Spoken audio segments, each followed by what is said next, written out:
Welcome to Between Views, Mr. Zachary Payne. Thank you for coming on. Oh, thanks for having me. Now, I'm looking outside here. It is a very cloudy, overcast day. It's cold and it's raining, and there's no place I'd rather be, I think, Zach, than where you are living at the moment, which is in Hawaii, if I've got that correct. Yep, I'm on the island of Oahu, and it's in the afternoon. It was a beautiful blue, sunny day. Summertime here, so I have two little girls. They're 6 and 8, and my Mm. 8-year-old girl is doing a junior lifeguard program up on the North Shore. And Mm. so we spent 5 hours this morning up at Waimea Bay while my daughter did her junior lifeguarding with Oh, the amazing. best lifeguards in the world. They're teaching her CPR and rescues, and it's just an amazing program. Wow, and they really are the best lifeguards in the world for sure. I even have the fins that they use actually at home. Oh, the defense? Yeah, Yep. yeah, the Duff fins. We're going to get onto body surfing a little bit later on in Yeah, the yeah, yeah. piece, but I was just expressing a little bit of envy about the climate in which you live in as to Yeah. where I am right now. However, I have been to your lovely land, and one of the main reasons that I have actually managed to get in touch with you today is because of your mate, Mr. Dominic, who was Yep. on the show Dom. before. Yeah, he when I asked him the final question that I ask on the show these days, he nominated you, and his main curiosity about you was what you would think that you had learned from the body surfing and the ocean and things like that. So we're going to touch on that a little bit later on. While I was Okay. talking with you though, trying to plan this podcast, I realized that you and I have something in common that I really, really love, and you obviously really, really love because you've taken it as your career path. So, one of the big things I'd love to talk about with you today is the your career path and your time in Spain and what you learned from the Spanish language. We're going to dive right into it because, as a lot of our listeners know, I am very, very passionate about the Spanish language. And I was really excited when I heard that you were a knowledgeable person and worked within it. Yeah. And I'm excited and grateful to have the chance to have you on the show today. So thanks for coming on. Oh, no worries. Let's go ahead and start with the first story that I had, question that I had written down for you. Could you just sort of go through your story and your journey with the Spanish language and sort of where it started and where it led you to being today? Because we always start with a story on Between Views. Yeah. So when I was 19, I decided to serve a mission for my church. Okay. I'm Mormon, and so you kind of just say you want to go on a mission, and then you get a letter. Back in the day, you get a letter and said you're going to this place. And so my letter came and it said, "You're going to Spain. You're going to go live in Madrid for 2 years." And I was, at the time, there was like, I knew who Julio Iglesias was, and Yeah. that was about it. And so we went to the local library and we checked out some books on Spain. And um, I did some research. And it was really funny because all the books that I checked out were, they would show like the southern Spain with the very narrow streets and like donkeys. And yeah, that was the Spain that was in the library books. And Yeah. then a few months later, I took a flight and I landed in Madrid. And I realized that there were no donkeys, and it was a major city, and that was a big surprise. I was born in Utah, in Salt Lake City, Utah, and so I mean it's big, but it's not really big. And so when I got to Madrid, um, I kind of said I felt like Mario and Mario Brothers, because you would Right. go down a tube and you'd take the subway somewhere, and then you'd pop up in some other world. And I never knew where I was for about the first 4 months. I just knew that you would go down and you would come up out of another tube, and you would be somewhere else. And so I knew no Spanish when I got to Spain. Oh, wow. Like say So, in Spanish, Papa. so did you have any interest in Spanish or learning Spanish when your church selected you to go on mission like that? Well, so I mean, No, like realistically, I wanted to go to like Russia or I wanted to go to Africa. And so, I mean, I wasn't opposed to the Spanish, but it wasn't something that, back when I was growing up in Utah was very prevalent. And Mm. so, I mean, now it is, but it Mm. wasn't when I was growing up. And so, you know, you do like some class a little bit before you go, but we're talking minor. But like I'm telling you, when I got to Spain and I was on the subway, if there was somebody speaking French, somebody speaking Portuguese, somebody speaking Spanish, I couldn't tell you the difference between them because I mean, I had no idea. No reference for it. Yeah, and so and kind of what they do is they just you're there and you're usually with you're always with someone else, right? So if you've Mm. ever seen them, they're like the white shirt and tie guys, and there's always two of them, and so Yeah. usually your partner knows more Spanish than you do, and so you just walk around and by talking with people in the streets, you learn Spanish. So it's like Wow. you immersion, right? They just throw you in and you're living in a foreign country. And if you want to talk to somebody, you have to learn Spanish. Oh, wow. So, So yeah. you really didn't see this one coming. It was just part of your church mission. It just sent you Yeah, it off was to, like it could it have been caught any me. location. And Yeah, it was nothing that I knew was coming or thought was coming or was hoping for. I mean, I'd never planned to go to Spain before in my life. And oh, then, wow. I mean, it ended up changing a lot of things for me. So Yeah. missions are 2 years. So in that 2 years, I struggled. I struggled for a long time with Spanish. Some people pick Mm. it up quicker, others don't. I struggled with language. It was really Okay. hard. I'd lived there probably a little over a year Yeah. before things started to kind of click. And they started to click, and I decided at that time I wasn't, because a lot of times the companions are English speakers, so you can speak English to them. But about a Yeah. year into my mission, I just decided I wasn't going to use English anymore, and I was Oh, just going to use the Spanish that I had and just struggle through. And so that's kind of when the language started to function. what Um, made you decide that? to just oh well, I mean, you kind of just gotta go all in, right? Like if you want to, Yeah. you're living in Spain and you're immersed, right?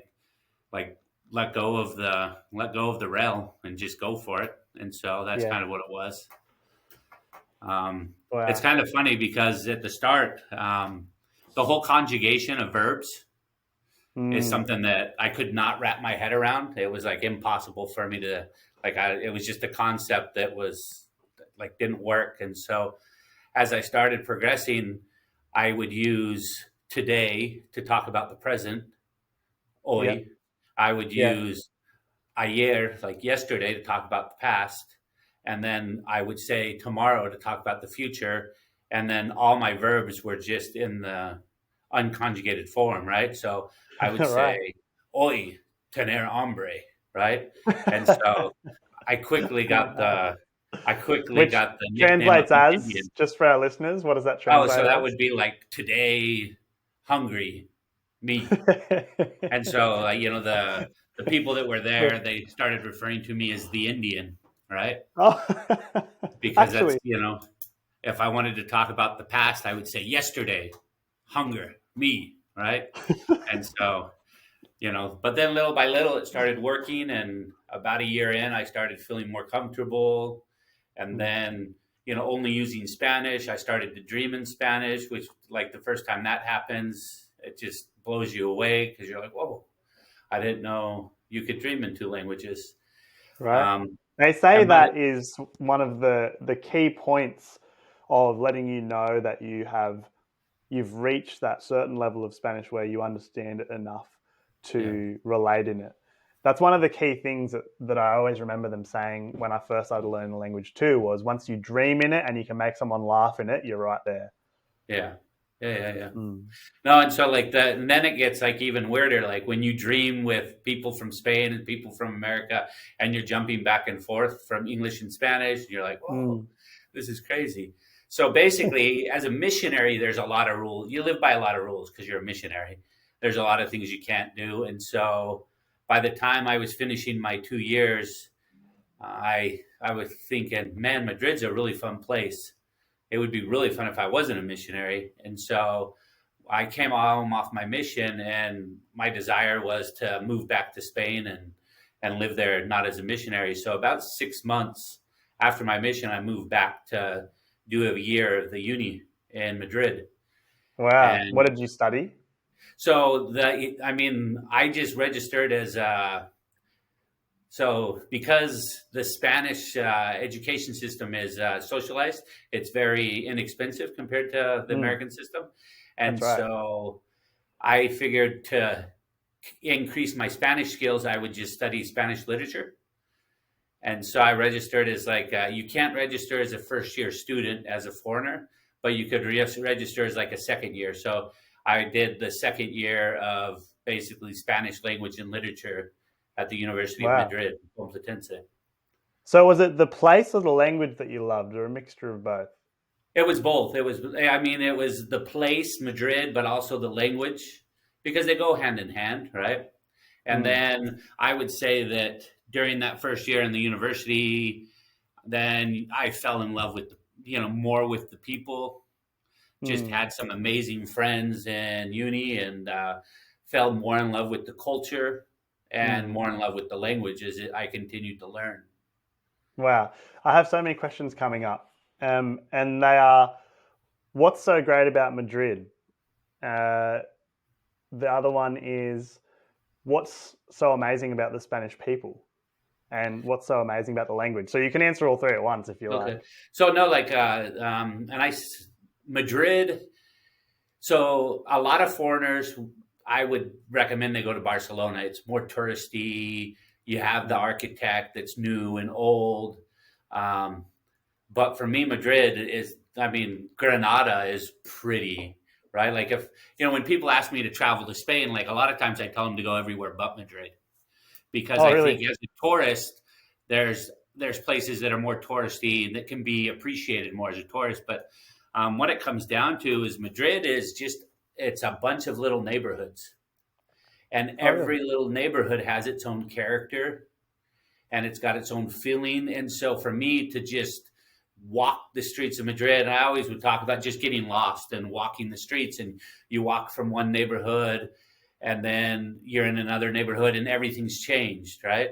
And it even Mm. like the nightlife in Madrid, there's areas where I'm going to date myself, right? But, there was neighborhoods that was all grunge, and then the Mm. next street over, it's jazz, or then you're 3 streets over, the neighborhood changes and it's heavy metal, and right. And what really the people really follow the fashion of the music they listen to. Mm. Yeah, And that's what so I noticed like when I was in Spain too. if you're in grunge area, like everybody's grunge, and then like if you're in the heavy metal section, everybody's like heavy metal. And so um and then like the shops change, right? Because if you're like, they kind of cater to their public, right? And so Yeah. every little neighborhood has its own little character, and um yeah, it's just beautiful. And so it's still Which today. neighborhood were you in? Which one did you fit um in most? Realistically, a lot of my first years in Spain, I spent at Plaza dos de Mayo, um, the 2nd of May Plaza, which is in the neighborhood of Malasañas. Mm. It's the neighborhood that would be more grunge, more punk. Um, and so this ties into the culture. People just like to have fun. Mm. They're just ripe for fun. It's like, it doesn't matter what's going to go on. It's going to be fun, right? There's a protest. It's going to be the funnest protest you ever went to, right? Mm. And so when I was in the university there, the idea of I never had to make plans because I knew the people I wanted to see from the university would be in the neighborhood just drinking on the street. And so then, Mm. you just show up and you'd bump into one person, and start having a conversation with them. And then you'd bump into other people. And then all of a sudden you had a group, and, you know, um, Right, because that's a big thing in Spain, isn't it? I noticed that a lot of people after work go and have they ir de cañas. They have like a yeah, little beer after work, and that's where they kind of socialize and wind down for the day. And I noticed that it was happening all over the place. And I found it, in Australia, we don't. we do that sometimes, but there's pubs and things. You always sit inside. It's barely. I don't feel like we're outside on the street there that much, so that you can't just walk past and see someone kind of thing a lot of the time. Yeah. Well, and so there was just a happiness, like a happiness and a party in the streets. And people, I mean, for the most part, there was a lot of shops that would sell you whatever you wanted to drink so that you could drink it on the street. And it was cheaper to buy from one of these shops than buying from, the bar or the discotheque, right? And Yeah. so it kind of helped out that that's the reason why people were on the streets. As I've thought about it, the other thing that helped being in the street is it's usually not as loud as it is in a bar. Hmm. And so for me, being Oh, so a you can second talk. language learner, it was a lot easier for me to have conversations with Ah, people of in the course. street outside than all of a sudden in a dance club or in a bar where there's all the ruckus and all the loud Yeah, music. because that's level like C5 in Spanish, trying to understand someone inside a bar. Yeah. Yeah. Yeah. Yeah. So, I mean, then, it was just school was amazing. I mean, I was in classes with 80 students and there were 75 Spanish people and maybe 4 or 5 foreigners. And then the Wow. ratio, I mean, there was probably 75, 80% girls in my classes. And so that, was an added bonus. Okay. Yeah. When you first turn up, it's going to Yeah. keep you going back to classes for sure. Um, that's amazing. So you got to your church sent you over, and you didn't see that coming. When you got there, you fell in love with it, the people, the language, the place. Madrid, not typically touristy, yet it had a unique charm for you because of the little barrios and the blocks that it was Yeah. divided into, and also the people hanging out on the street made it really easy for you to learn your language. So you Yeah. start taking class, and you're surrounded by Spanish girls, and you're learning a language you love. You're living in a place you enjoy. It just sounds blissful. So what happened next? So I did my first year in the university and I moved back to Utah. And Hmm. the funny thing is all growing up, I wanted to be a doctor, like a medical Ah, doctor.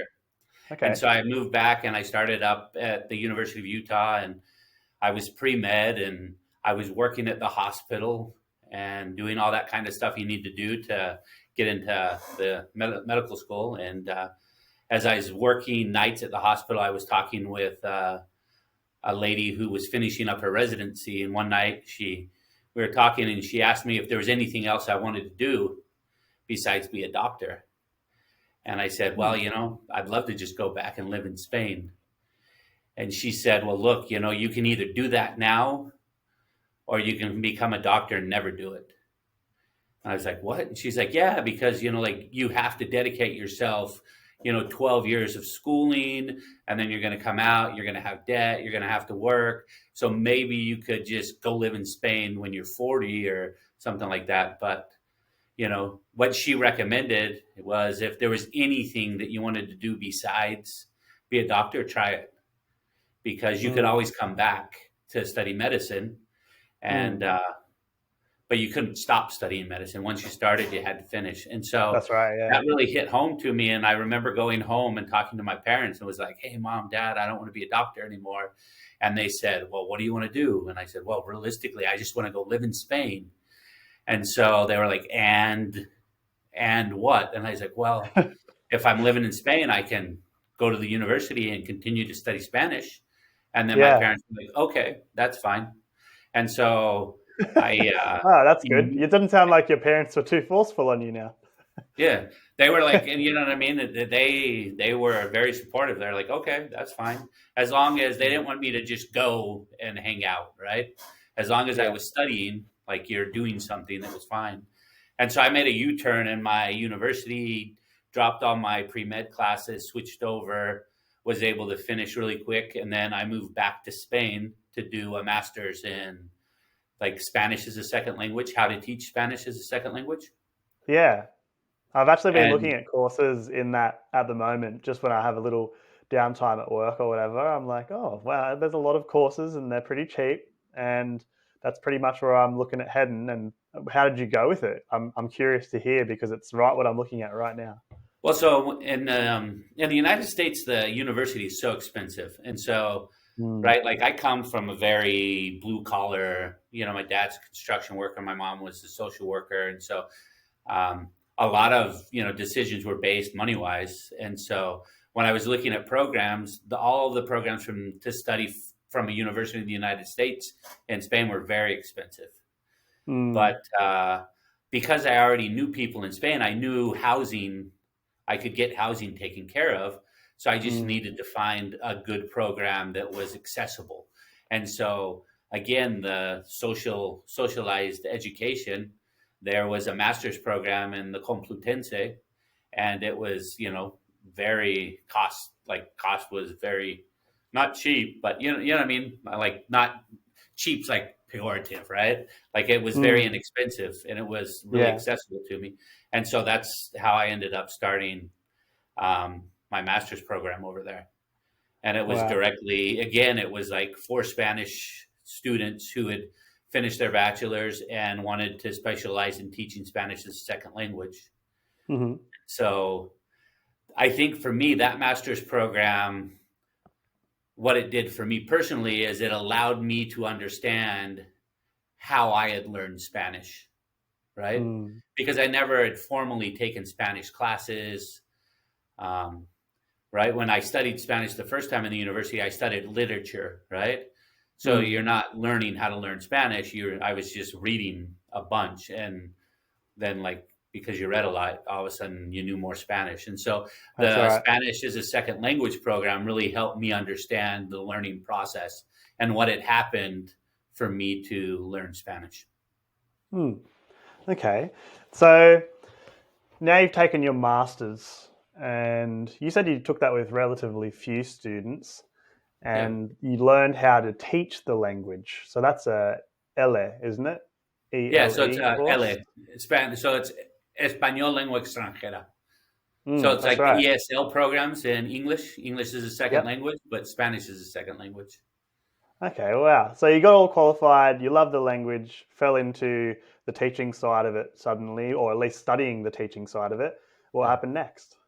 So I wanted to do my PhD in Spain Oh, because that would just allow me kept to stay going. there for longer. But then I had a hiccup because I had my bachelor's from the United States and a master's degree from Spain, and they wouldn't accept those two together because they were from different countries. They wouldn't Yeah. accept them for me to get into the PhD program. So I Uh, had to either do a bachelor's program in Spain or a master's program in the United States. And so a master's program in the United States is only 2 years. And yeah. it just so happened that my older brother had moved to Hawaii a few years earlier. And the Yeah. University of Hawaii has a master's program in Spanish literature. And Oh, so I applied and got accepted into the master's program at the University of Hawaii and moved out and stayed with my brother and his family for about 2.5 years and got a okay. master's in Spanish literature, which with my bachelor's degree then was able to get accepted into the PhD program in Spain. Okay, so that was when you came to Hawaii. Yeah, I'd been previously just for like 1 month, stops, but then that was the Yeah. first time I lived here for an extended period of time. Wow. And then, okay, so that kind of links us back up with Dom and the body surfing. So Yeah. maybe let's have a little brief interval and talk about, was that when you got inspired by the sea and by body surfing and being in the ocean? Yeah, so I mean, when I had first started coming out, so like I think '97 was the first time I came out, and I did my master's degree here in like 201, 202, Yeah. something like that. And Yep. so I love the ocean. I grew up in the mountains, right? Mm. And I saw the ocean for the first time when I was like 12. And I remember Yeah. just playing in it and playing in it all day long. And then living out here with my brother was amazing. I mean, Hawaii's beautiful, the ocean's there. And so I started longboarding, and Okay. I was actually, not bad, but you've been here. Hawaii's, a lot of the waves are very steep. And Mm. so if it's anything more than head high, Yeah. I wasn't able to longboard, right? I had a 10-foot Mm. log and I wasn't Right. quick enough to make the drop and turn. And so anytime that there were waves that were a little bit bigger, I would go body surfing. Okay. And so that's when I really got into body surfing. And then I realized that I really just enjoyed body surfing way more than I enjoyed surfing. And so Yeah. I And why ended up, is that? What is it why is about it? body I think it's surfing? it's the Because this connection. answers Dom's question. It's what does body surfing give to you? That was more or less what he asked. Yeah. So I mean, it's a connection to the ocean, right? Like when you surf, you feel the speed, right? But you feel the speed through the board, right? You stand Yeah. up and the speed comes through the board and you feel that. But body surfing, it's 100% connected to the ocean. Mm, You're feeling the power of the ocean directly on like every part of your body that's in the water. And it's just the little things, like I mean, you know, dipping your head like that or extending it the other way or palm up or palm down, like all these little changes you do when you're catching a wave, you feel that change immediately by how the water's mm, flowing. So for me, body surfing just became, it's like 100% connection to the ocean. yeah. Yeah, it's crazy. Like, one thing I always find notable about that is you could go out without a hand plane and you can go out with a hand plane. And that seems fairly trivial, right? Like it's only one small thing in the Yeah. water, but even that alone can make such a shift in the way that everything's happening. You're relying all of a sudden mostly on your hand and that craft. Whereas when you take that out of the situation, you almost connect with the wave in a way. And I feel like the best sort of metaphor for it would be I feel like a dolphin when I'm Yeah. body surfing, just bare bones, nothing on the hands, just fins only. And you feel like a sea creature would feel playing in the waves as well. You really connect and you feel what that wave feels like through your body, which is Yeah. an amazing part about it, right? Yeah, every once in a while, like I have hand planes and I'll use them, but it's usually just to break it up. Like every once in a while, like I'll wear a hand plane today. And Mm, the reason that is the hand plane, you get that disconnect from because you're planing and more of your yeah, body's out of the water. So all of a sudden you that's right. lose that connectiveness that you have when you're not Yeah, using the hand plane. yeah. So, yeah. And I mean, I'm a big guy. And so, you know, to just feel that speed, that grace, I mean, it's like you're dancing, you It's know what I mean? incredible how fast you can actually move with just your body. You'd think that it would be quite limiting, but on the right type of wave, the body can move incredibly fast in the water as long Yeah. as you position it just right. Getting that high line, holding it down the face, and just staying in that perfect spot the whole time. Such a blissful feeling. Yeah. Um, so, is there anything that you've learned from the ocean or your interaction with body surfing that you carry with you now? Because I think that's what Dom was actually getting at. Yeah. I think one of the one of the lessons I've learned with the water that stuck with me for a long time is when you start going to places, you kind of have your set time and you see the same people in the water. Yeah. And this was, I mean, I was young. I was probably 21 and just off my mission, and I was visiting my brother. And I was surfing at Diamond Head, which is a spot here, and I was Mm, surfing like mid morning.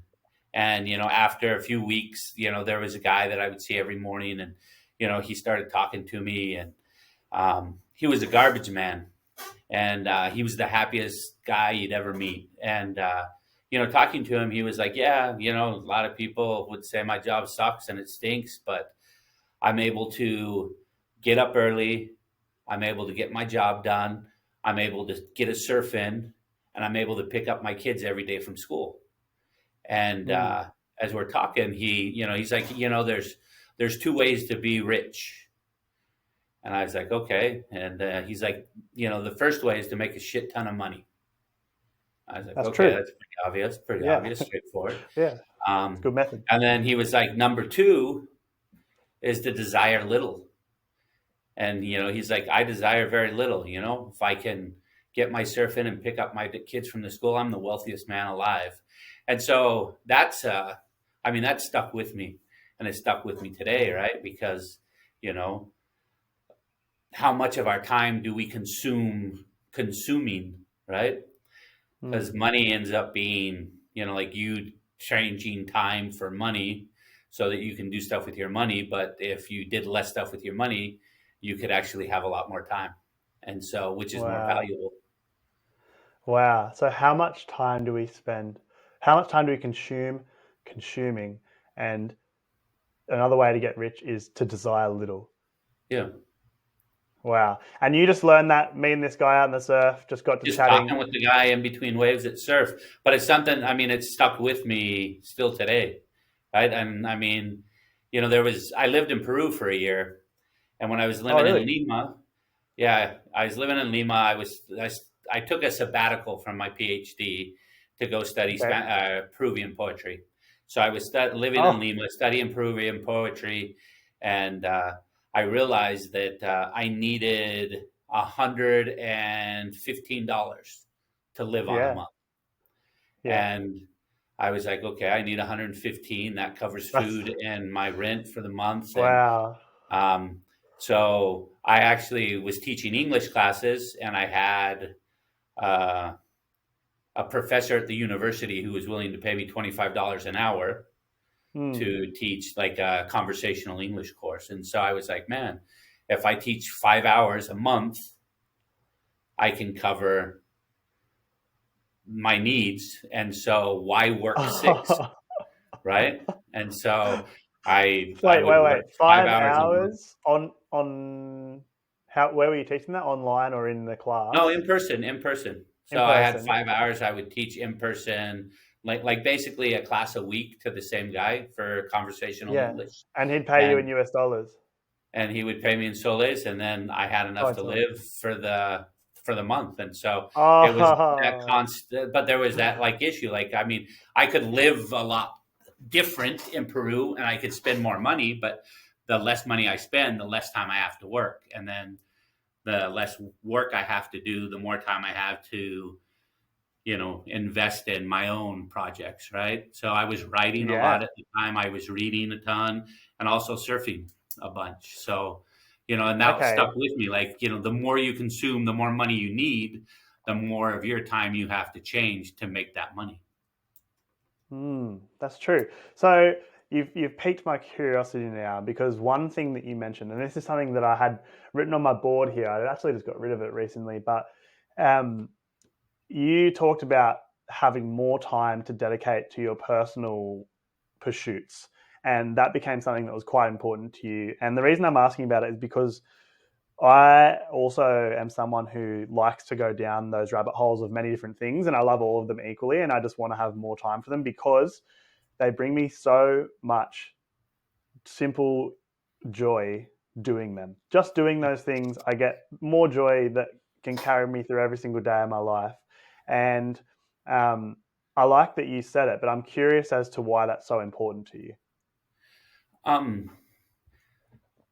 it's important. Like, there's many reasons, right? Like politically, philosophy. You know what I mean? Like, if you think about it, like it's play, right? Body surfing, Mm-hmm. it's play. It's Mm, useless for them, right? But it's mm, not for my. You know what I mean? Like you're investing in something that brings you value, brings you worth, but it's not valued by society or by the system, right? It's kind of like mm, poetry, right? mm. Um, it's my dad always says, my dad's a construction worker, so he always says that I chose the two most useless things in the world and I made them my PhD, which was philosophy and poetry. And realistically, like they're 2 degrees that the ROI on them is not the best if you're like a business. You know what I mean? You're thinking, there's not a Yeah, lot of ads no. in the newspaper for a poet or yeah, we need a philosopher, right? But they bring a lot of self worth, right? And Yeah, so, I mean, just to sit and read a good book is so fulfilling if you yeah. can do it, right? If you can make the time to do it. If you can make the time to do it. And so, for me, that's, I think, the reason why the time comes into play because, you know, you have to have time to pursue those passions, right? Mm. Um, I, okay, I'm going to get a little scholarly on you, but Henry David Let's Thoreau. get scholarly. Henry David Thoreau is an American writer, right? I love And Thoreau. he wrote Walden. And one of the Yes, things that I took great away from book. Walden, I actually read Walden when I was in Peru. So it's one of the books that fell in my lap and I read again. I'd read parts of it before, but I read it there. And so we already know I'm worried about time and this. And Walden Yeah. has a meetup with a fellow in Boston. And Walden does a calculation of how much it would cost him to buy the train ticket to get to Boston to get to his meeting. And then he does a cost valuation of how much like crops he would have to sell to make that money, how much time it would take him to grow those crops, and then basically figured out that it was less expensive for him to leave 4 days before the meeting and walk to Boston than to use time to produce stuff to make money to be able to buy the ticket. Yeah. Yeah.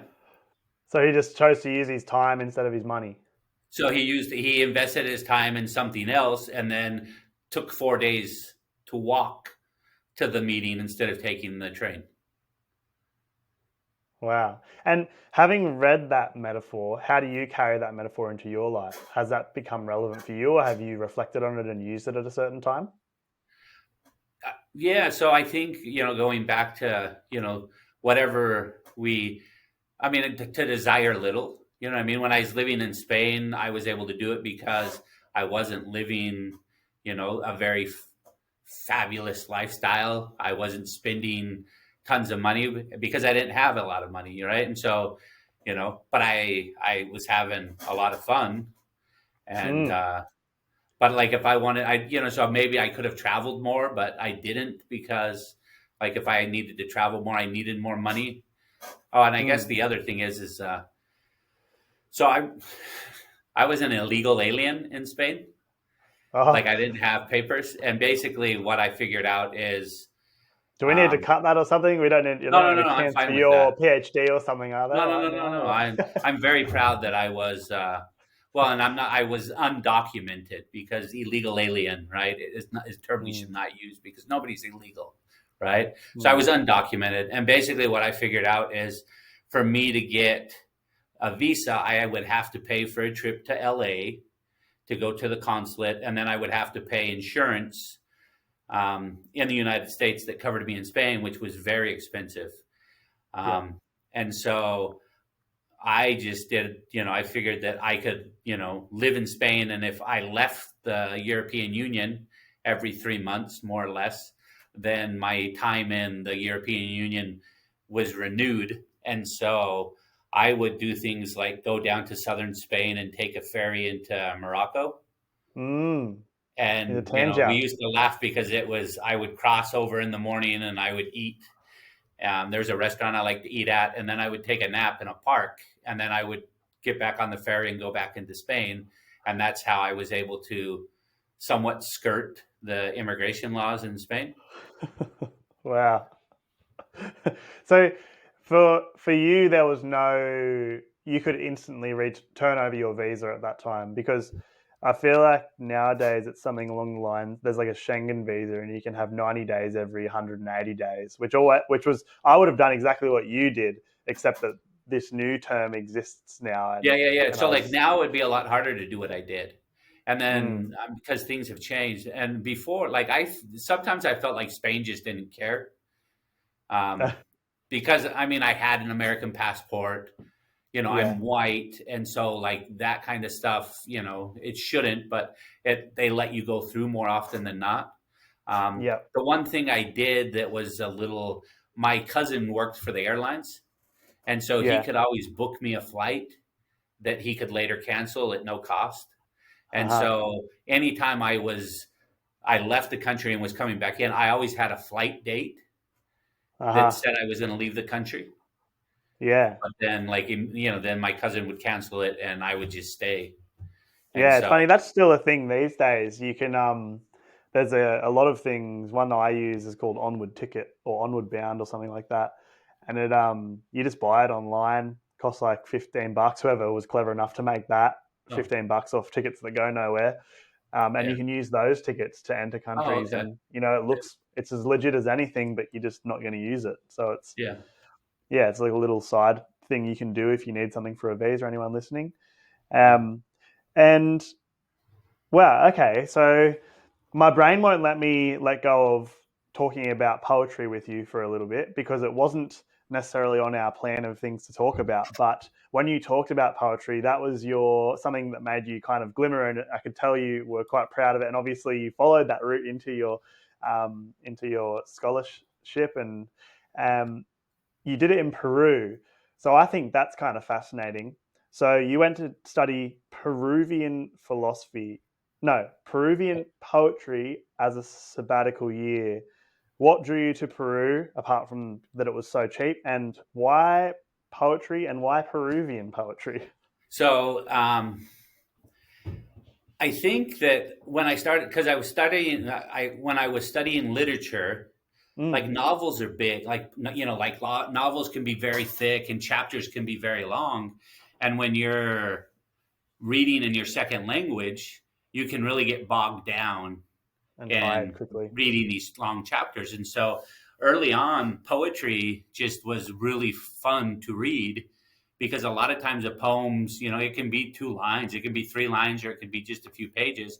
And, as a second language learner reading in Spanish, I felt like I was accomplishing things because, like I read 15 poems, right? It could be 15 pages, but, I read 15 poems. Mm, And so I really started just getting drawn to the poetry. So when I did my PhD was in like Spanish and Latin American poetry and mm-hmm. like kind of philosophy, how the relationship between the two, poetry and philosophy. And so how I ended up getting to Peru was the other thing that happened is I played rugby in Spain. And Okay. so, and that was like, I got picked up on scholarship. And so I played for the uni. And then I was kind of playing like at a semi pro level. And Mm. so basically, they would pay for my schooling and room if I played rugby. And so, Oh, yeah, so it was awesome. I could, play rugby and then read poetry. And, that's all I had to do. So when I was in my PhD program in Spain, one of my fellow students, his name's Ruben Quiroz. He's from Peru. And so I'd been back. I'd been living in Spain for like continual, like 4 years, but I kind mm. of had plateaued. I thought I was kind of too comfortable. Right. And Ah, so there was always this thing about like when you're uncomfortable in new situations, you learn a lot more. And so I yeah. kind of was feeling that I was plateauing because I was too comfortable. And so I was looking at two options. One would be to move to Argentina and play rugby because I had Mm. some, like I had the opportunity to go and hook up with some Argentinian clubs that would allow, like help me out, live in there and Mm-hmm. play. Yeah. Um, and then there was Ruben who lived in Lima who was like, yeah, come, like we'll figure it out. And so Argentina just seemed very too much like Europe, Mm. whereas Peru was going to be like completely new. And so I decided on Peru and I moved out. And Ruben he's a professor now at the University of San Marcos in Peru, Okay. which is the oldest university in all of the Americas. Oh, really? Um, and he's an amazing poet and he's an amazing philosopher. And he allowed me to stay with him for a few months to get situated till I could find a place. And he introduced me to a bunch of his friends that were all poets. And so it was my time in Peru was like the bohemian life of just hanging out and talking poetry with, poets. And um, I'm he not sure taught me why, but something. What? this when you said that, this image comes to my head when you make friends with a bunch of poets. It's just everyone talking in like romantic enigmas to each other all the time. Just everybody rhyming all the time. And yeah, Yeah, yeah, like a very softly spoken rap group. yeah, yeah, yeah. So, I mean, Ruben, that was the first time. Okay. So I had started writing poetry in Spanish when I was living in Spain, right? Okay. Because you're studying it, and so then it's a new language, and so there's that, like, you can play with it. There's no binds because, like, like, hey, I don't even know the grammar rules, so it doesn't matter how I write. Like, I can do whatever I want, right? And so I Yeah. started writing. I started writing poetry in Spanish when I was living in Spain, and when I moved to Peru, Ruben knew that I wrote, but at that time I wasn't sharing. Like, I wouldn't share with people because it was like, you're like, I don't know, like, is it good? Is it, like, whatever. And so one Yeah. day, Ruben kind of sat me down and he's like, "You're selfish." I was like, "What?" He's like, "You're selfish." I'm like, "Man, where's this coming from?" And he's like, "I know you write, but you never share your poems with me. So, and that way you're selfish. If you write, you have to share, or you're a selfish person." And I was like, "Oh man." And so, Wow. but it's true, right? Like, if you, like, let's say, I mean, we can call it a gift, right? Or, I mean, like, you could be a painter and paint amazing paintings, but if you never showed them to anybody, right? Mm. Like, what's Wow. the point? That one really, really got me. That one. That's quite profound. The if you're a writer or if you create something, basically, to break it down smaller, you must share it or you're selfish is the Yeah, angle he was going for. And that's one thing I realized some years ago was, like, we're all such creative beings, and if you just create and keep it to yourself, like, it doesn't, there's no point. Like, that idea, that beautiful glimmer, that moment that arrived at you and you made, it should be shared. I think it should be shared so that, people can see it, and people can be inspired by it. Maybe it influences their ideas and how they move through the world. You never know who it's going to impact. And for yeah, that reason alone, as a basic one, let alone, nothing to do with financial things or anything like that, but just the beauty of sharing creation with one another. yeah. Well, and so, like, when he talked to me, and then I left, and I was thinking about it, like, all of the music you listen to, imagine if they did not put it out, or all the poetry, like all the books that I was reading and, like, having, like, these amazing experiences with, if they would have decided that, oh, I just write for myself, I would have never been Oh, able to read their books, right? And so yeah, then you true. think about it, like, as an artist, yeah, you do, art is done for yourself, right? But Mm, then there's that second part where you share it, and it can help people, it can inspire people, it can influence people, right? Or right. people can have a good time reading, have a good experience reading or listening to or looking at what you've created. And so, Yeah. I was like, I'm not going to be selfish. And so in Peru, I actually was able to publish my first, like, little plaquette, a plaqueta Oh, in yes. Spanish, plaquette. So it's like a small, tiny um, poetry book that, Ruben actually introduced me to one of his editors, and she read my Yeah. stuff and decided to publish it. And it's funny because the book's called A Madrid. So Ah. if you think Madrid, and then you Yes. put an A in front of it, it would be To like to Madrid. Madrid. But then AMAR is to love, right? Yeah. So then you have this love, and then ID, which would be at the end of that, is Eid, which is to go. So it's kind of like it was like love Madrid, but then leave Madrid. And so I see it as Wow. the Red Hot Chili Peppers. Yes. Okay, Under a Bridge, their Yes. song, and it's basically a love song to LA. If, To LA. yeah, to Los Oh, Angeles. yes. Yes. Yeah, yeah, Yes. yeah. And so basically, A Madrid is like my love poem to Madrid. Oh, as a And city. so that was published in Peru. And then, since then, Wow. I've continued to write and been lucky enough to have stuff printed. And Hey, where can I pick up a copy of that? I'll send one to you in the mail. Amazing. What I might do, if it's okay with you, I might buy a couple extra off you, and give a few away to our guests who listen to this episode. Okay. I'll send you copies of my work, and I'll send Oh, extra yes. ones. Yeah, I mean, Oh, the latest stuff that been publishing with publishing house in England, and it's nonprofit, like, it's not for profit. Art yeah. should be valued on art itself, not on the money it makes. And Uh so huh. I donate my work, and they donate their time, and it gets, it sells for cost, right? So neither them nor me make money, which makes my mom really mad.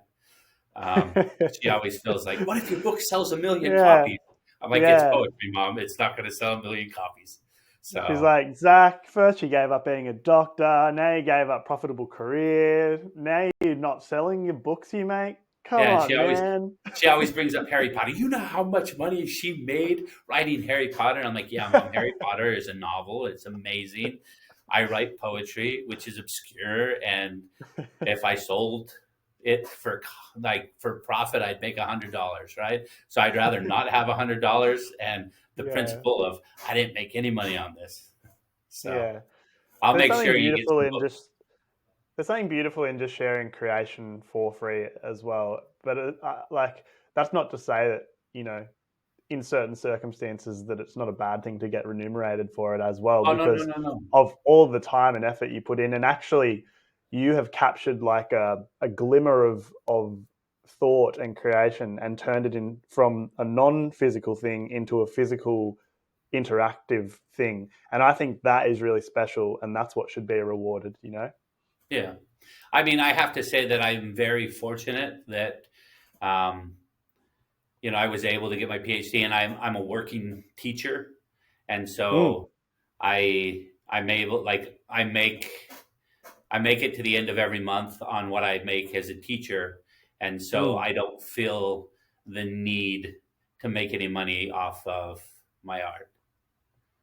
Right. But if So like, I know there's artists that need to make money off their art to live, which yeah, I fully support. But I feel like I'm in a very privileged situation where I have another job that I really like to do, yeah, yeah, and it pays the bills for the most part, and then my art can just be what I want it to be, and I don't have to worry wow, about writing if I don't want to write, because if I don't write, yeah, nobody's pressing me, and if I right. do write, but then I also feel like I have 100% control over what I'm doing, because That's I right. don't need to respond to anybody.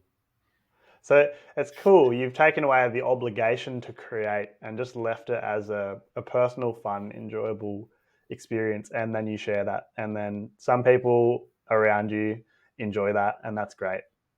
Yeah. Wow. And I mean, Okay. but then at the same time, I always say that, like, poetry for me is that place I can go to work through stuff that I can't work through Yes. in the normal realm, right? Yes. And so it's kind of, and I would say the same thing about body surfing. It's that space I can go to when I need to work something out that I'm not able to work out in other spaces. Oh, wow.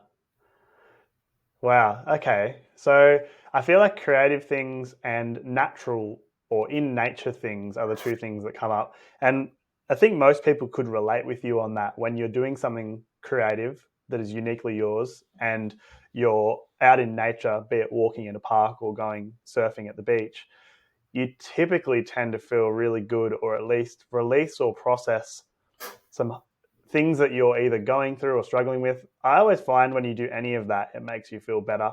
One other thing I'm thinking right away when you said that was to do with how you use your creative space as a processing space. And I noted it with Spanish some time ago. A long time ago, I had trouble crying. I couldn't cry for some reason. I held it all back. And it wasn't until I got to speak in Spanish and sing, more so sing in Spanish, sing and play guitar, the like flamenco style, Oh, that I okay. was able to talk about things openly in a space that no one could understand around me, but I could say whatever I wanted. I remember Yeah. this one particular time I was at Ayers Rock, or sorry, it's called Uluru, in the center of Australia, and I remember singing and just breaking out in tears about all this stuff, and everyone was like, "Oh, what did you say? It was so beautiful." And I was like, oh, it's just my own thing, really. But it allowed me to release those words and those feelings and the tears even from my face, like. And in that moment, I realized just how important creative or things that you love like that can be. Yeah. And this, so I didn't write poetry in English.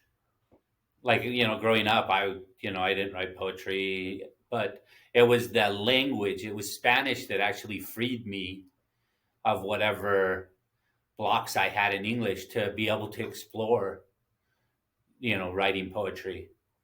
It was Spanish that allowed me to feel like I could, you know, write about my feelings, and right. I wasn't doing it in English. It Wow. was actually very hard for me to actually start writing poems in English because um, it's the English language. I had never used it for that before in my life.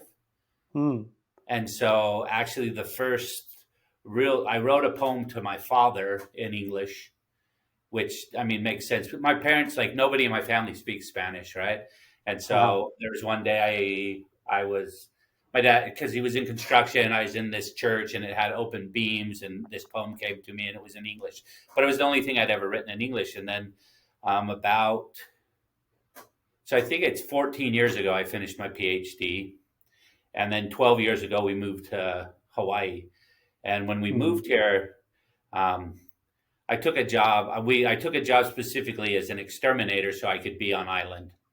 Um, so Okay. I was working doing termite, exterminating termites, and it was going to be a 5 month job. But it allowed my wife. My wife's from Spain. We met in Spain, got married over there. But Uh-huh. it allowed her to come to Hawaii with me and like experience Hawaii before we moved on. And I got a job at any, like somewhere, right, in academia.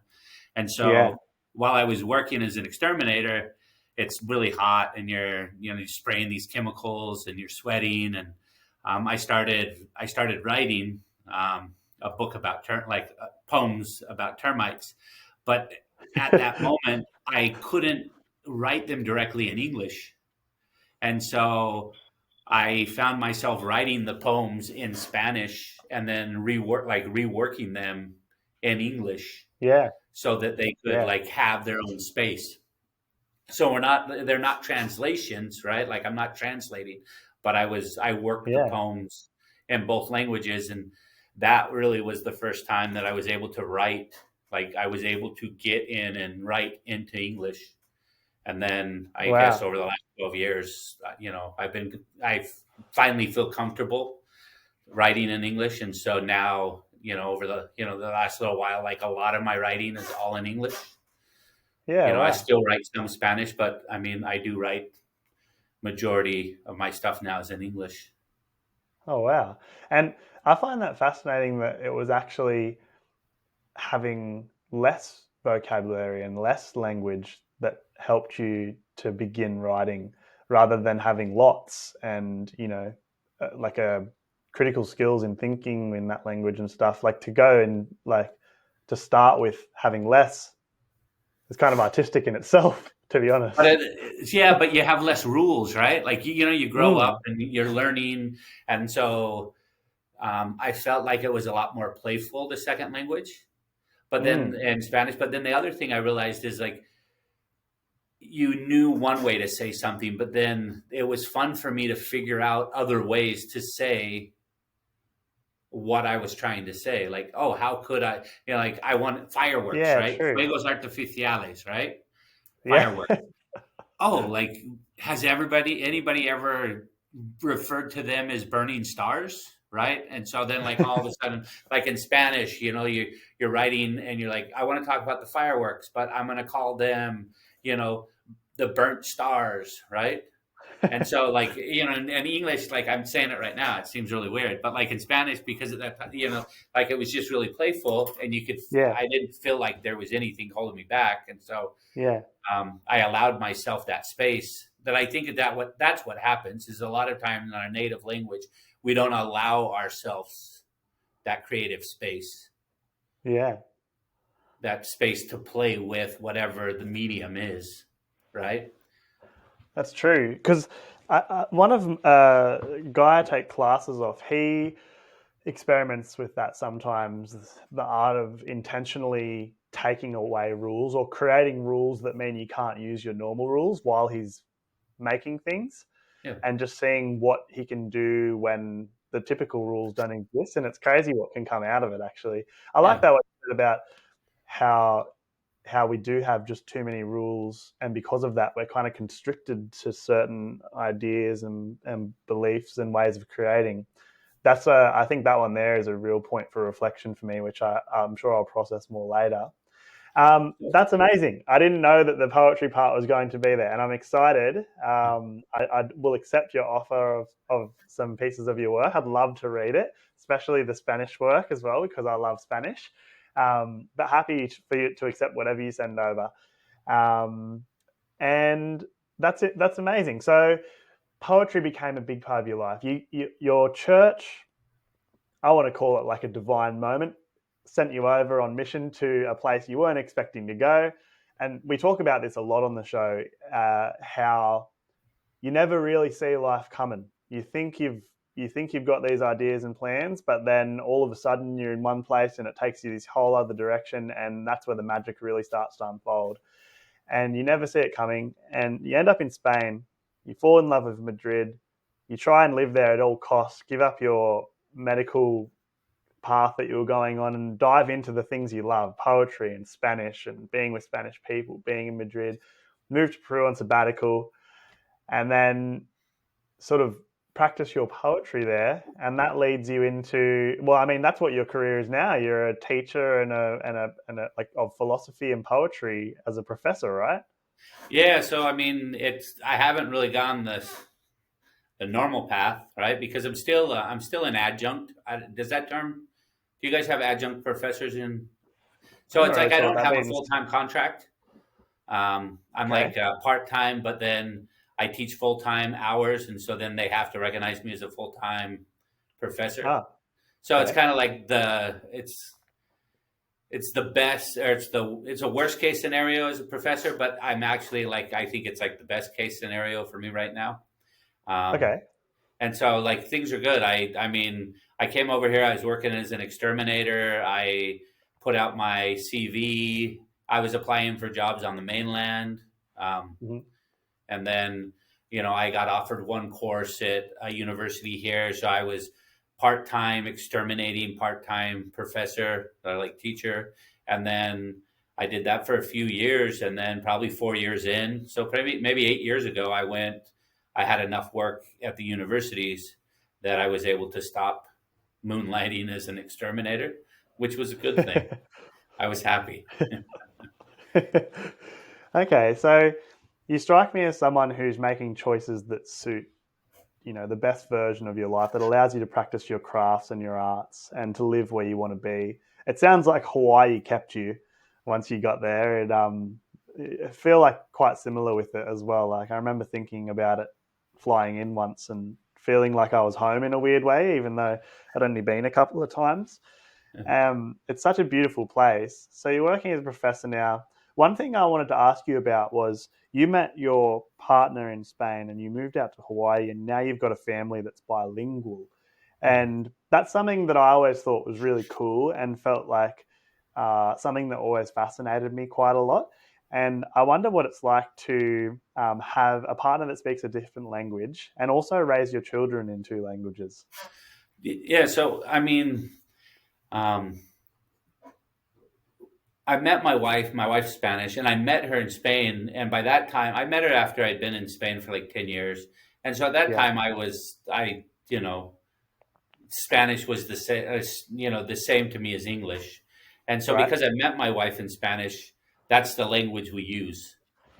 And Yeah. so I feel weird when I talk to my wife in English because Oh, it's like we're role playing or something because, you yeah. know, we just met in Spain, we met in Spanish. And so I really enjoy that, she speaks Spanish and that, keeps me speaking Spanish all the time. And so in our house, we have two little girls, they're 8 and 6. And since they were born, so I speak probably 90% of the time to my wife in Spanish. Mm, That's, every once in a while we throw in some English, but most of our talk amongst ourselves is in Spanish. And so the yeah. girls grew up with that. But then my wife probably does 80% Spanish to the girls and 20% English. And then I'm the opposite. I speak mostly, like 80% English to my girls and 20% Spanish. And so um, I just love having the two languages in the house. I Mm. mean, it's just amazing. When little kids are learning, like they don't differentiate between languages. And Oh, so when early on with my daughter, you wonder because like, you're in Hawaii, English is the dominant language. And so there's not a lot of chances outside of the household for my daughters to use Spanish. So sometimes you wonder how much is sticking, right? And mm. when my daughter was probably 3, we were going on these long walks.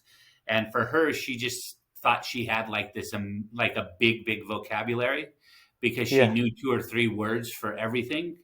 But that yeah. was like car and coche. It wasn't Spanish and English. It was just, this is, you can call this, or you can call this that, or like the colors, she would say, oh, red, or you can say rojo, right? And so for her, it wasn't, there was a difference. It was just like she had this language that had multiple ways to say all the different words. Oh, wow.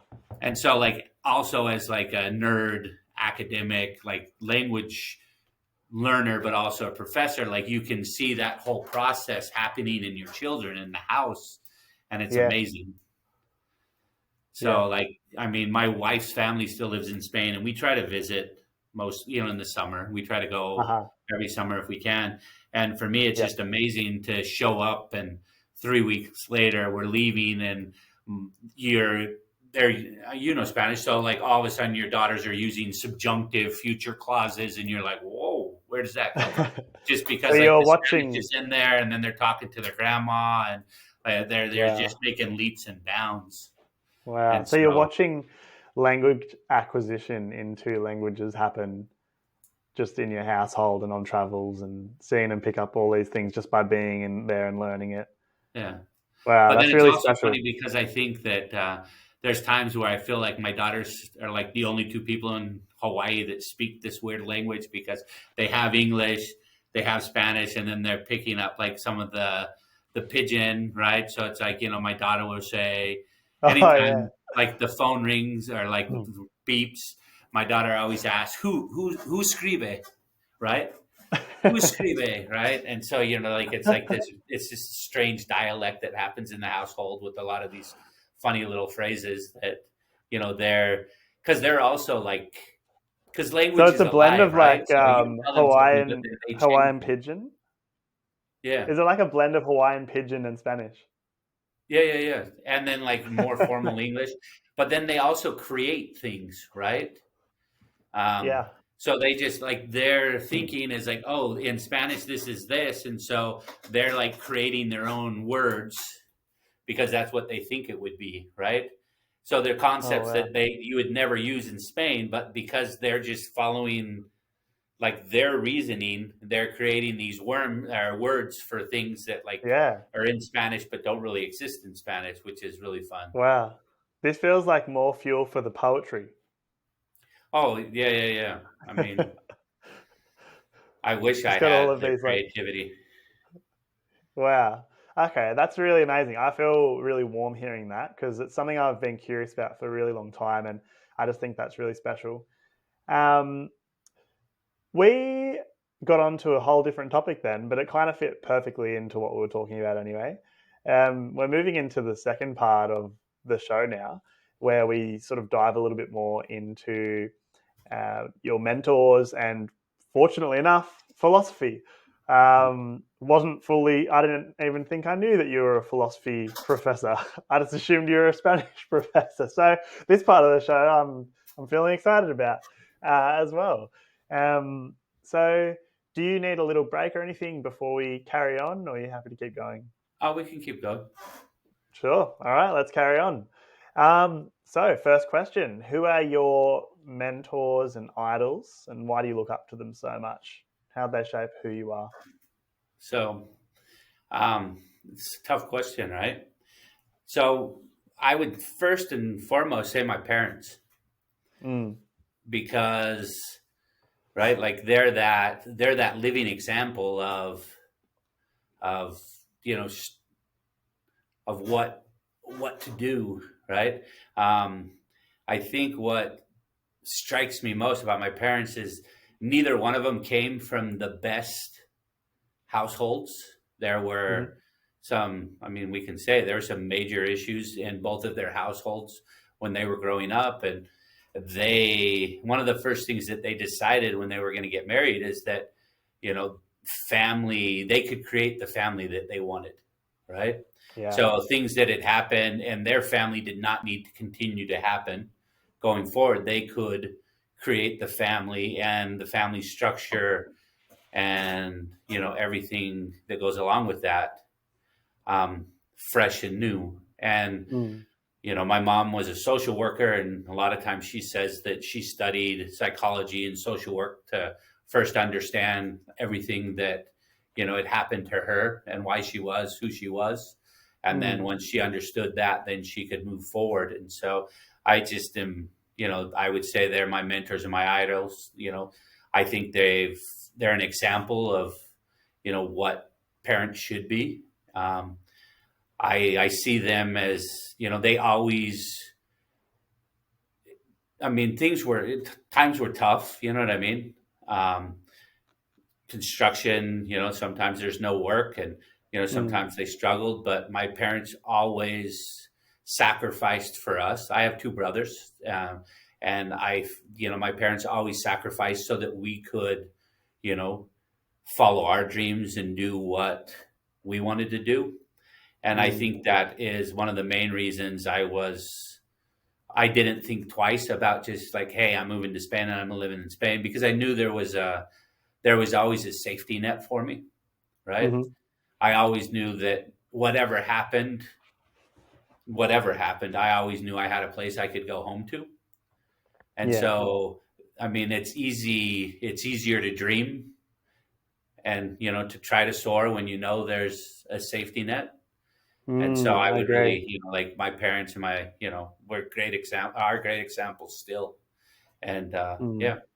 And I think as a parent today, like me, you know, I look at what they did and I just want to be able to make it easier, like set my kids up so that they're in a better spot to chase their passions, chase their dreams than I Mm. was. And that's exactly what my parents did, is they put me in a better spot so that I could chase my dreams Yeah. than they were. So, what are some things you do to try and set you girls up with that kind of situation? I mean, one that there's the financial, you know what I mean, Yeah. the nitty gritty Hmm. dollar, you know what I mean. Like there's that kind of stuff that you need to have. Like, I mean, Maslow's basic needs, right? You gotta meet the Yes. basic needs first. If you're hungry, you're not dreaming, right? So there's that. But I also the you the biggest part I think is just support and love, right? Mm. Um, I feel that from my parents, that they always supported me. That what I mean. Like I told them, I I'm not going to be a doctor, and they're like, "That's great. Like, what do you want to do? We'll Yeah. support you in that, right?" And so, Yeah. I mean, my daughters are young still, but just that they are growing up knowing that they're supported and that they're loved, Mm. and Mm. whatever they want to pursue. I mean, obviously, if it's good, right? Like Yeah. we're gonna be there for them. And even if, Yeah. you go through some rough patches and maybe mess up and stuff, that we're still there, right? So Yeah. I think the biggest thing we do is, we let them know that they can do whatever they can be, whatever they want to be, right? Yeah. Yeah. Yeah. I like that message too. And it's when you said that about your parents just letting you go and change that path for you. Now, with the retrospect, if we've just been listening to your story, you hear where you ended up, and obviously how joyous all of these things make you. I'm all for it. I think it seems to me like just the right thing to do. Um, so, apart from your parents, then who else? Because I know you So mentioned Thoreau, and there's some books and things as Thoreau, well. But one of the I say one of the pivotal people in my thinking is Miguel de Unamuno. He's a Spanish philosopher from the end okay, of the 20th century, so like 1898. No, yeah, that would be 19th century, early 20th century. Um, he's a writer, but one of the things with Spain is Spain's not known for its philosophers. but a lot of their Mm. writers had wrote very philosophical works, right? And Mm-hmm. so Miguel de Unamuno, he has poems that are like the prayer of the atheist, Mm-hmm. which sounds kind of contradicting, right? Why, if you're Yeah. an atheist, why do you pray, right? Mm. Um, and so one of the so if we think back my story, I was a missionary, right? And so there's that religious thing, but then there's always that constant battle, right, between reason and faith, Mm. and it kind of plays into like my big thing with poetry is the battle between heart and head, right? Mm-hmm. There's reason and love, right? Like they're contradicting the reason and faith. And so Yeah. Unamuno in a lot of his works deals with this topic of, you know, believing but not believing, Mm-hmm. and how, like, rationally, how can you come to terms with beliefs that may seem unrational? And Mm. then, right, like, yeah, because like faith and reason, they're a lot of times they're contradicting, right? And Mm. so for me, that was a big thing personally for me that echoed with Unamuno's work. He What always did it referred, help you to understand? well, so there's, he always, and I'm not like a scriptorian, right? I always forget the scriptures, Uh-huh. but there's a scripture, and one of the apostles is, no, I don't know if it's an apostle, but somebody comes to Jesus and he says, I believe, but help me in my unbelief. And Mm-hmm. so basically to get to the point where you're comfortable and you're accepting that you can believe, but not fully believe, but that's fine. Like, um, sometimes I use the metaphor of it's okay to be lost, Mm-hmm. right? You don't always Mm. need to know where you are at all times. It's okay to be Yeah. lost as long as you continue to move, right? Because through Mm. that movement you'll be found. It it makes me reflect on something I was just thinking about this morning, and it's sometimes you kind of veer off the path you think you should be on momentarily, but it's weird how you find things down that path that are actually end up being kind of essential to your main path. And you're kind of like, oh, I didn't really like this path, but I'm glad I saw this down here. And you wander back and you're on your path again with that new learning or that new piece of equipment or whatever it is that's helping you on your way, a new tool. And and I think that's really special. And that's what that made me think of right away. Yeah. So, I mean, yeah, and then I mean, I like Alberto Camus, the French existentialist. Okay. Existentialism, I think, is really big. I mean, it's really important to understand, you Mm-hmm. know, try to understand why we exist, like why morally why we're here, and you know, um, What's that kind of. what sort of theories does he propose roughly? So he wrote the book The Stranger, and so um, it's so existential. A lot of it is to deal, like, how do you deal with the situation you're in, Mm-hmm. right? And try to understand and accept it, and then Mm-hmm. make the best of it. Yeah. Make the most out of what you got. Work with what you Yeah, got all the time.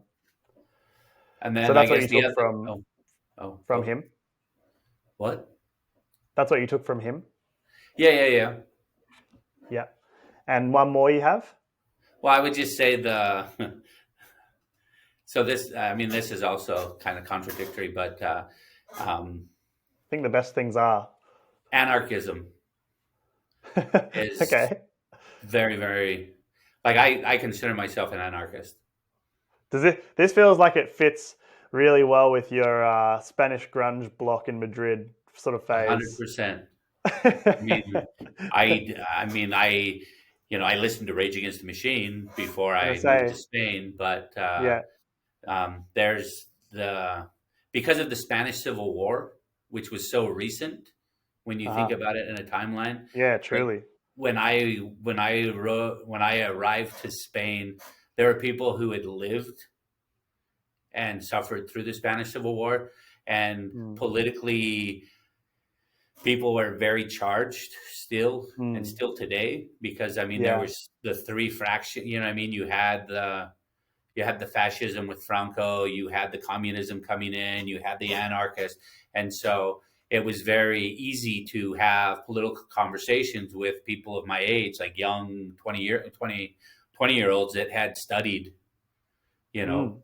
and studied communism, had studied anarchism, and um, right. That's one of the, I guess, one of the other things I loved about Spain was the conversations that I was having with my peers Yeah. about Yeah. politics and stuff like that. Yeah. And there's a very rich history of anarchism in Spain Yeah. with, and you know, I really enjoy what it teaches.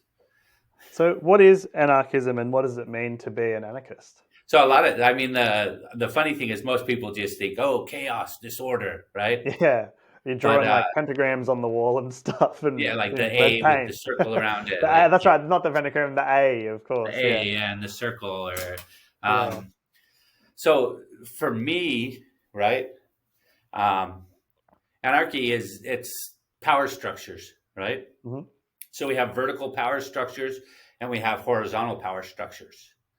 Um, Okay. Vertical power structures is a lot of the power structures that we see in society, right? Where Hmm. somebody or some things above you telling you what you should do because they're the authority, right? Yep. That's a vertical power structure. Anarchy would, would do away with the vertical power structures and try to form horizontal power structures, which is a Okay. shared power with your peers, with your community, right? And Mm. decisions are made based on agreement amongst the community instead of Mm. somebody outside of the community telling you what should be done. So it almost sounds to me like democracy, but without a lead in a weird way. Like it's like Like a true pretty flat democracy. democracy. Yeah. Yeah, yeah, yeah. Yeah. Like Okay. without, That makes I sense. mean, like true democracy where, and a lot of it on the macro is hard to, like you can't like think about it on the macro. You got to think about it on the like the micro, like in your neighborhood, in your community, where there's Yeah. an issue and everybody comes together and, amongst the community, you come up with the best solution, Yeah. right? Which Yeah. is what democracy is, right? Mm. Right. So would Not you say that this is your main philosophy in life? Yeah, I would say that. Yeah, I'm a Mormon anarchist, right? Those are because that's the thing. Like that's why I say it's really contradictory. Because I mean, one of the big slogans is "No God, no King," right? Of Yeah. anarchy, right? There's Yeah. no so like how do you reconcile that vertical power structure, right? Yeah. That's always been there in institutional religions with Yeah. a strong belief in anarchy. And um, I, feel that I've been able to do it because I don't believe that there's a vertical power structure between me and, if we want to call them God or, our heavenly fathers or whatever you want to call them, right? I Hmm. believe that it's a parallel, like we're working together Existing within it.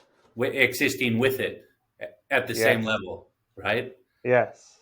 Yeah, Yes. No, that's something that I've sort of, if I'm on the right track here, I feel like that's something that I've kind of thought and felt as well. It feels like, you know, yourself, everything around you, and everything you can see, it's all part of one thing, is kind of the route that I go down with that sort of stuff. And it seems like there's some parallels to be drawn between that for sure. Um, and it's kind of interesting. It's like, it fits really well actually with the treat others as you'd treat yourself. Because if yeah, everything's one thing and everything's parallel and we're existing as like a whole, then if any action has its reaction, there's two sides, I think, of yin and yang right now, like you need the dark and the light. And it sounds like most of the time we're really just walking a line between the two. and trying to sort of like keep an arm in both sides, like, so I find that quite, I think most things are balance. No, Yeah. most things are walking that line.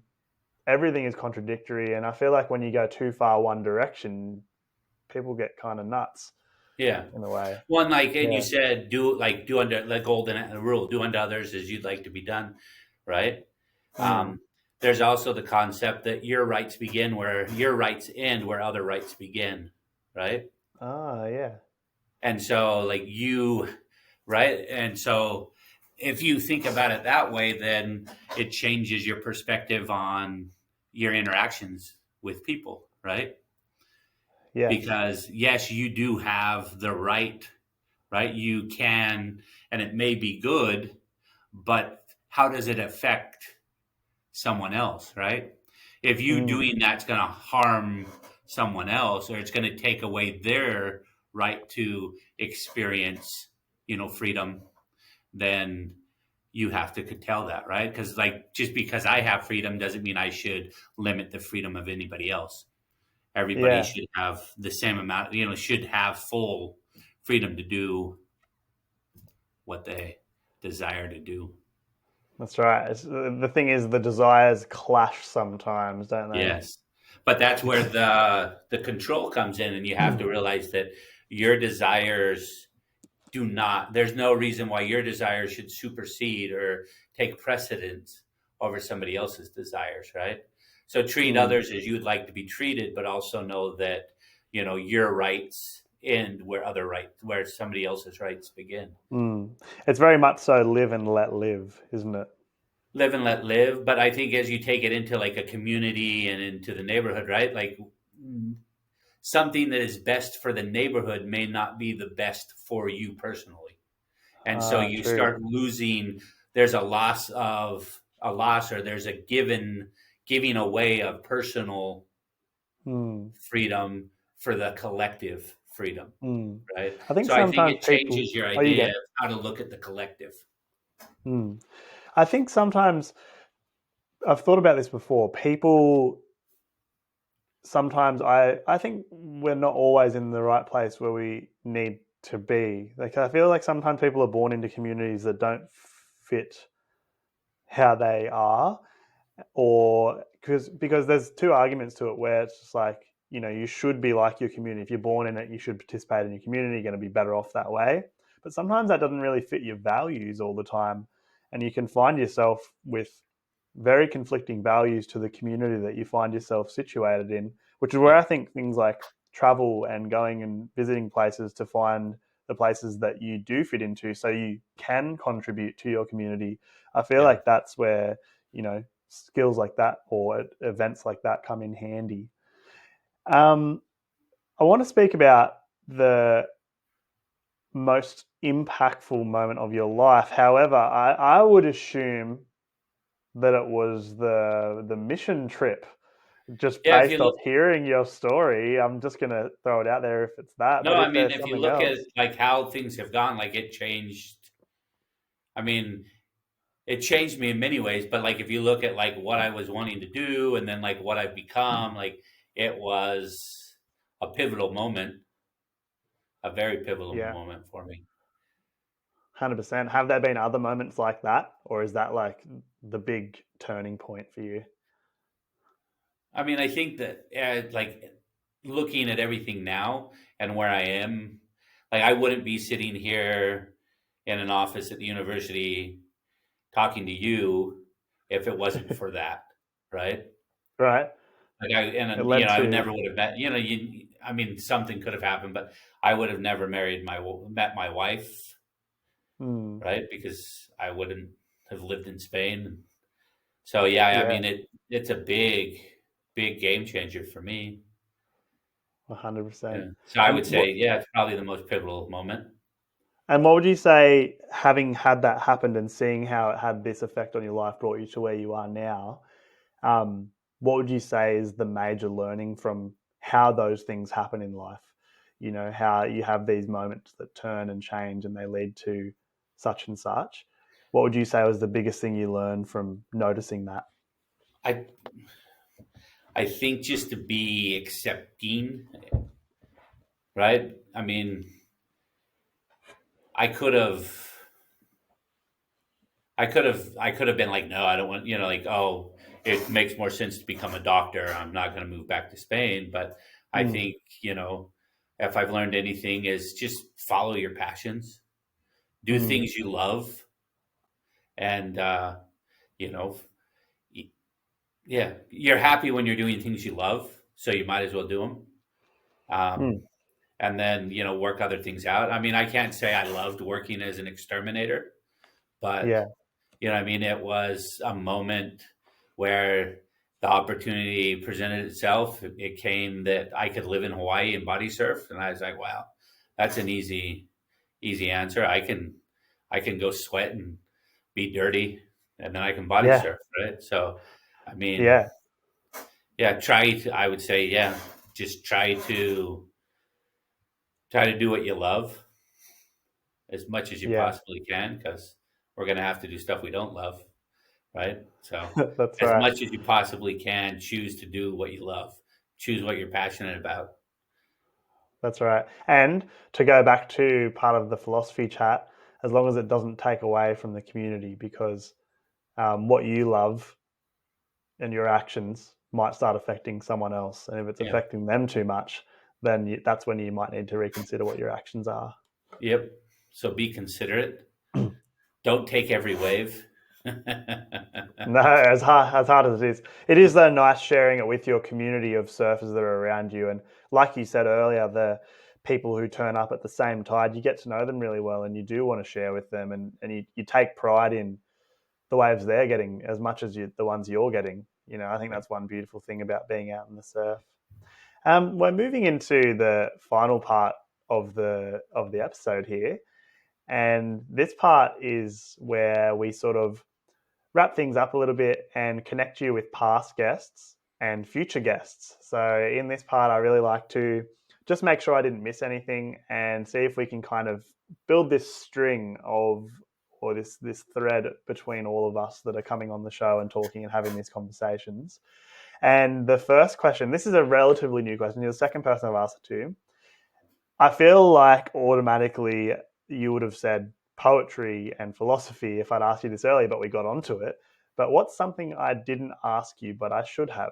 Because I don't really know you apart from what you've told me today. Yeah. And I feel like I'm always amazed about the things that come up in these shows that I had no idea were coming. And I find, as fascinating as the things I had planned, if not more. So what's something I didn't ask you, but I should have? Um,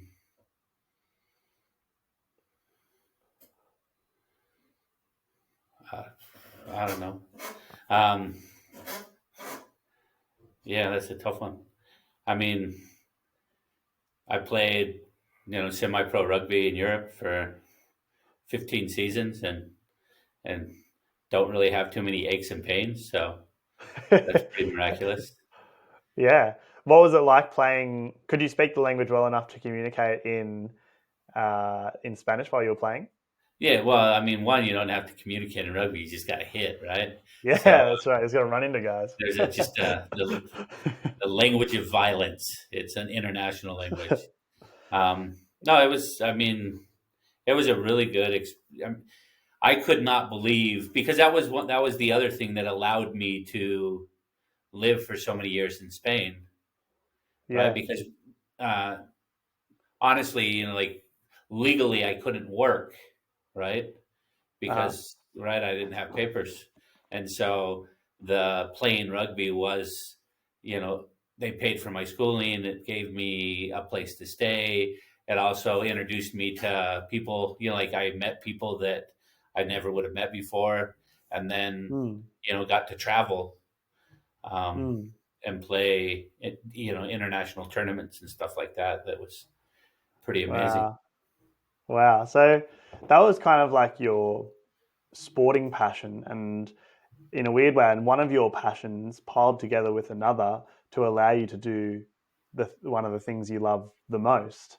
Yeah. Um, It's amazing how they kind of stack on top of each other. I've been considering this a lot lately as to, for example, how do good habits stack on top of each other and lead to like if you do one really good habit, it happens to be linked to a few other good ones just by chance. Um, and I feel like that's one of those things worth considering is how some of the choices we make, if they're really good choices or if there's something else we love, you don't know that it can't lead to supporting the other things that you love too, to come together in one big conglomerate piece. What did you learn playing rugby in all those years? I think one of the concepts that I really, and I don't know if it's rugby specific or the teams I played on, but the idea that you're only as strong as the weakest link, Mm, you're only as fast as the slowest player, mm, right? And so um, that concept that's sometimes lost in sports, especially in team sports, that mm. like to build the team is stronger if everybody is built up, right? So Yeah. you're only as strong as the weakest player. So to progress as a team, the strongest player doesn't need to be stronger. They need to help the weakest player increase, right? And so I Mm, think that's one of the concepts that I really enjoyed with rugby. The other is so you see so many times like rugby is a very violent sport, but rugby mm, also has what they call the third half, right? mm. So you play the first half, you play the second half, and then after a rugby game, the two teams that may have been, fighting like, very strong rivalry on the pitch, that Mm, it's over when the game's over. And mm. those two teams usually have like a meet and greet with food. Sometimes it's a dinner, right? So it's like it allows you to like say, hey, this is on the pitch, but then after, like we can still be friends Yeah, and go out for a drink and socialize. yeah. Which is amazing that there's actually a line drawn down there. It's competition for competition's sake when it's happening, and then when it's off the pitch, no, we're actually just not. We're not putting that together. We're actually mates here. On there, we might fight and go for it, but on here, we can all get along and talk And about I think rugby. if you look at rugby, like even at the higher international levels, like it's a tradition to have that third time where there's a moment after the games where they spend time together and who, you know what I mean? So it makes the person you've been playing against a real person, right? You know them.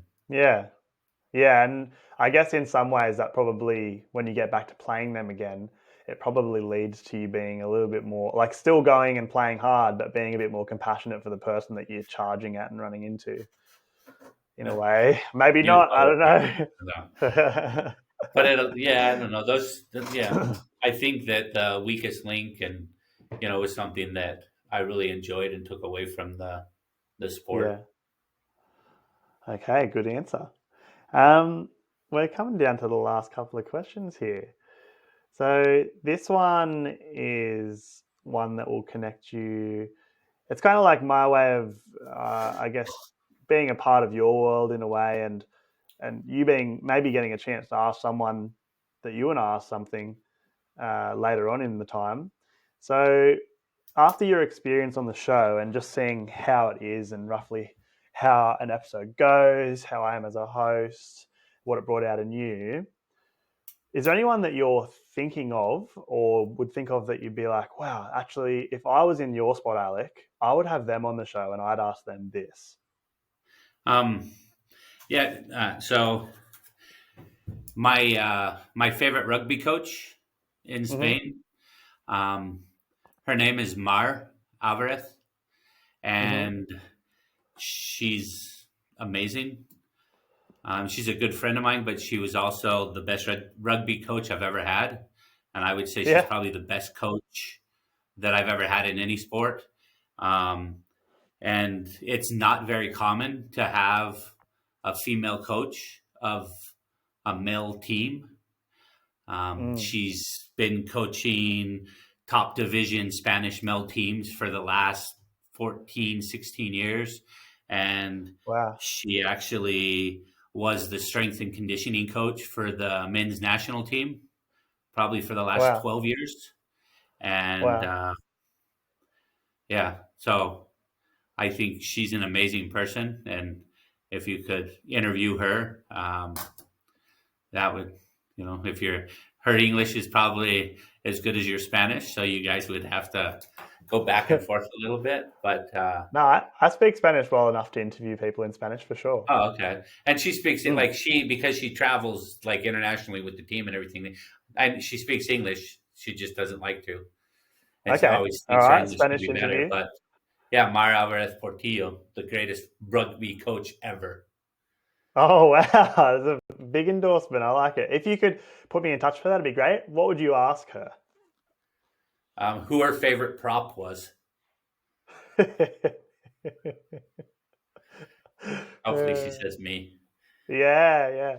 In what period of time, or just in general? And her whole life, I think I know whole life. hopefully she would say I was her favorite prop ever. Okay, sounds good.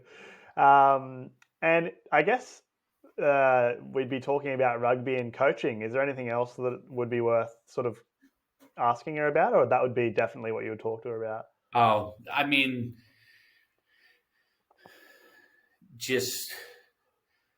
I also ask her like how she's navigated as a female in a male-dominated world. Yes, How she's true. succeeded. True, great angle. And even if Great that's angle. an issue for her. Yeah. All right. Okay. Brilliant. Thank you for the recommendation. I like that one. I'm excited at the chance to potentially talk with her. The next part is you have a question here which was asked to you by Susanna O'Hanlon. She was a Olympic race walker from the Czech Republic, and she had an awesome career training for that. And now she's a cafe owner in my local area here. Her life brought her to right near me, and we linked through coffee. And she asked you, who are you when no one's watching? So you'd like to say the same person, right? But I would say I'm just a husband that loves his wife and a father that loves his daughters. That's a nice answer. Your turn to leave a question. Do you have one for the next guest? It might be your coach randomly, but likely someone else. Yeah. I can't tell you who though. Okay. Yeah, no, that's fine. That's if you could create something, what would it be? Okay, if you could create something, what would it be? Brilliant. Well, that brings us to the end of our show today. And I'm very grateful to have had you come on and share all of this that you have with me. I'm so stoked that I found out about your poetry and your time in Peru, and that you're a philosopher as well, because that's something that I've been saying to relook at and realize that this whole show is kind of basically philosophy based in a way. It's finding out about how people are and how they do what they do, and hopefully sharing that with others in the same way that you share your creative things. I want to share this with people too. And I'm grateful for your time above all things, your knowledge, your time, and just sharing this moment with me to help me learn more about life, and also with our guests too. So Zachary Payne, thank you for coming on to Between Views. It's been a pleasure.